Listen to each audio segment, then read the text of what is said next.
Thanks for staying with us. Let's take a look now at what's making the news online. Some Japanese may be big spenders, but not all on luxury goods. Poor sales have driven Italian fashion house Versace to quit Japan. According to Japan Today, Versace has lost its shine among the brand conscious in the country. Versace's appeal was strong in the 90s, but sales have suffered in the current downturn.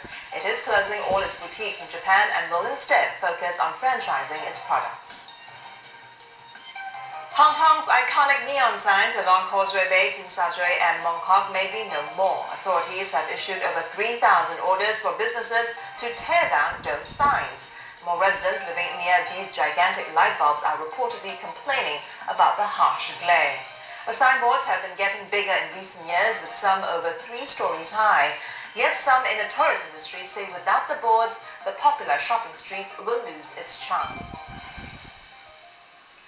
There's no sign of a gold rush slowing down in Hong Kong despite the precious metal hitting record highs. Instead, many are rushing to buy, afraid the price will rise further as the busy wedding season gets underway. Channel News Asia's Roland Lim has the story. Yellow fever hasn't abated here in the territory. Despite the value of gold having risen nearly 20% since the start of the year, jewelers have been ringing in glittery sales. The week-long golden holiday break at the beginning of this month was also a boon to Hong Kong retailers. Mainland visitor arrivals to the territory rose 14%, and cash-rich mainland visitors could be seen splurging on jewelry and electronics. Mainlanders now make up the lion's share in sales of the precious metal. 不贵，只要是太太喜欢就买。就是觉得这边的品种多嘛，比大陆还是便宜一点吧，便宜一点点的。Despite the weak global economy, Chinese customers are flushed with cash thanks to the recent stock market rally and rise in property prices. Retailer TSL experienced a better-than-expected 30% jump in business during the Golden Week. June to next year, January, usually that's the peak season for wedding. So a lot of customers, they would buy more golds, the bangle or necklace for their family members or as a free gifts for the relatives somehow. So I think that the demand for gold will be going high in the second half. Clients have also been flocking back to the retailer to sell old jewelry. Items have appreciated by at least 10% since the beginning of the year. Actually, they ask for the price, they want to cash in to buy something else. Maybe they switch to buy diamond rings, diamond necklace. The price of gold is currently trading slightly below $10,060 per ounce. Roland Lim, Channel News Asia in Hong Kong. China's super rich are getting richer despite the recent credit crunch, and the wealthiest man in the country is not quite who you'd expect. China's super rich have bounced back from the financial crisis with a vengeance. The country now has more known dollar billionaires than any other country except the United States. According to a recent report on China's 1,000 richest people, many billionaires made their fortunes in the property and stock market. But the top 2 bucked this general trend. I must say I was quite surprised this year when I saw that both the number 1 and the number 2 are closely involved with so-called green industries. So BYD, they do rechargeable batteries, and then they're starting on their hybrid electric cars, which is still very small at the moment, but there's a lot of expectation built into their share price surrounding that segment of the market. This is the man at the helm of electric car and battery maker BYD. Wang Chuanfu leapt an astounding 102 places to top the rich list with an estimated personal wealth of $5.1 billion. Another green entrepreneur is Zhang Yin, who ranked second on the list.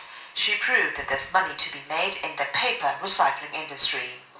But while she's made treasure from trash, others are not so fortunate. Alongside China's impressive skyscrapers, garbage centers like this receive hundreds of tons of waste daily from across cities. And the foul smell from such landfill sites have angered residents living nearby. They say it is causing breathing problems and rashes. Some have complained that the stench has killed their crops. 就是说，这个如果环境污染的时间越长，它对我们影响就越大。因为是累积，比如说一个读数，比如说1克、2克、3克，慢慢增加，大约一个因子会引起我们。Sadly, as more people seek their fortunes in the city, it appears inevitable that more waste is generated. One health hazard that's being targeted in China, smoking. And the basketball star Yao Ming is set to lead the anti-tobacco campaign. The Houston Rockets Center was named as an ambassador to the Chinese Association on Tobacco Control. He is expected to make public announcements to discourage smoking. He will be joined by pop singer Peng Liyuan, the wife of China's vice president.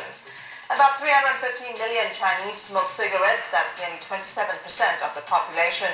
And up to 1 million Chinese die every year from lung cancer or cardiovascular diseases directly linked to tobacco consumption. This is not Yao's first campaign. 3 years ago, he joined a Wild Aid campaign against the eating of shark fins soup. In Japan and many countries around the world, it is common to receive free samples of snacks or cosmetics. Now, they are a marketing tool to entice you to buy the actual thing. The cost hasn't stopped a Japanese snack manufacturer from going all out to encourage potential customers. Channel News Asia's Japan Bureau Chief Michio Ichida tells you more.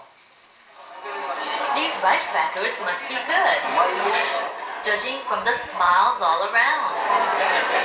The folks are probably enjoying them even more, as they're free of charge and with coffee and tea thrown in too.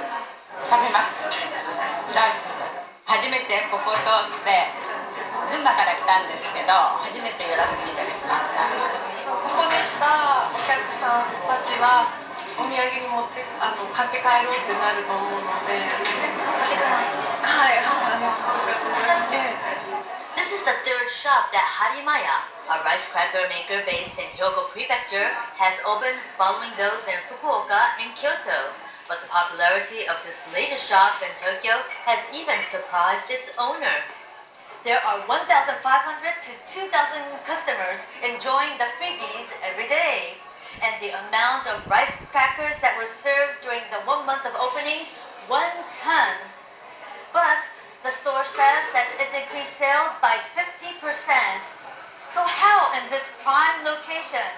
私どもはおかきをですね製造いたしまして直接消費者の方にお買い上げいただいておりますですから途中のマージンというものが、かかってございませんのでその分いい材料を使いいい商品を作りそして、お安く提供させていただきましてなおかつ利益出たものをこのようにして還元させていただいているということでございます While the promotion may work with some customers, more efforts will be needed to attract others. せんべい食べるぐらいだったら他のもの買っちゃいます For Harimaya, the conquest of this final sector will establish its dominance of the rice cracker market. Michio Ishida, Channel News Asia, Tokyo. And this has been East Asia Tonight. The headlines are up next.